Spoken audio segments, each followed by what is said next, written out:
Greetings. In this video, I'd like to deep dive into the JavaScript code that I wrote to visualize and present my data on a website. In the previous two videos, I dove deep into the code that I wrote for the sender side and the receiver side, which were primarily written in Python. In this video, I'd like to show the code that I wrote for um, the third piece of my end-to-end architecture. It looks something like this. It's a simple HTML page which has a 30-second refresh period. And every 30 seconds after it refreshes, it executes this specific JavaScript code. I made this JavaScript code, this specific HTML page, available on GitHub for your convenience. And now in this video, I'd like to walk you through what it's doing specifically. Firstly, I am importing Google Chart APIs, which are certain function calls that I require later on in my JavaScript code, which you will see. And the crux of this JavaScript code are these callback functions, which essentially call back these JavaScript functions that you see here and here. And in a nutshell, as the name says, these two functions draw a chart. And how they draw the chart is they use JavaScript and the Google Chart API to perform a sort of SQL query to retrieve data from a data source. In this case, for me, is a spreadsheet in which I'm storing my system health data. And upon retrieving the desired data columns, I'm passing it to a handler, which, if no errors encountered, which will then create get the data table, which is essentially the data that was retrieved from this sort of SQL query. And upon creating this variable data, I'm using Google Chart APIs to create a chart, essentially drawing the data based on the data table that was retrieved from this SQL request. So there was a request made, and the response was captured in this uh, in this variable and stored inside data. And upon being stored inside data, you can configure certain parameters in the form of options, and then um, instantiate a chart. And in this case, on my website, which is right here, so this is ambulance1.html, which you see here, I have a scatter chart and a column chart, which I've created right here, and then in my second function here. Sorry, column chart right here. So this chart, right? So I actually have a third visual, but I'm choosing not to use it. But you can have multiple functions that read in data from different data sources as well.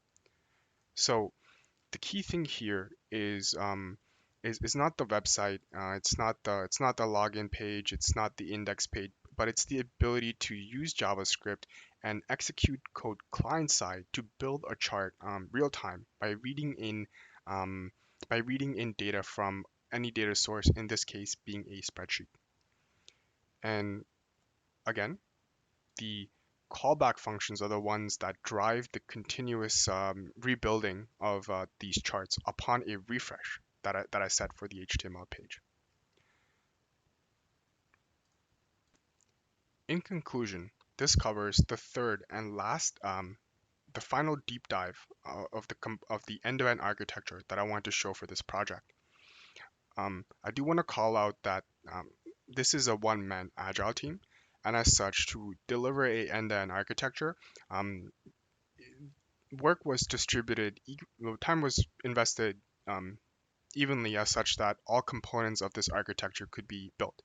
So no time was spent, well, not a lot of time was spent specifically, or could be spent for developing better visuals, though better visuals can be developed. And that is my purpose of sharing this information and putting my code public on GitHub. Is You can find it very useful if you're passionate about it to use this technique of using JavaScript and generating and embedding it inside of a HTML page and essentially having the script in the script section and then pretty much having a few lines of code um, that define the actual HTML page itself.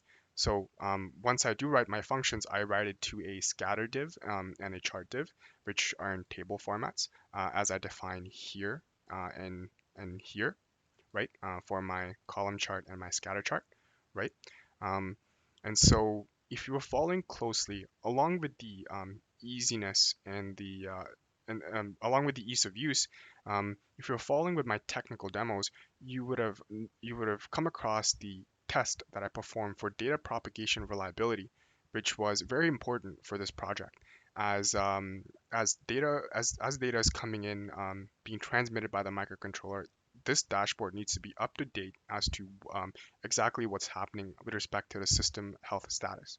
And what I found upon conducting the test is the technique that I was using earlier by using uh, Google Chart embedded visuals, which was pretty much a snapshot or an object, and publishing it to the web and then embedding it inside a web page. That technique was unreliable and data did not propagate correctly in time. And as such, this alternative technique was used where there is no static object. There is code being executed upon every refresh using this callback function that accesses this spreadsheet using Google Chart APIs.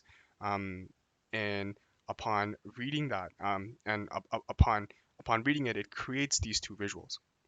Not only is it fast, not only is it reliable in terms of data propagation, but it's also free.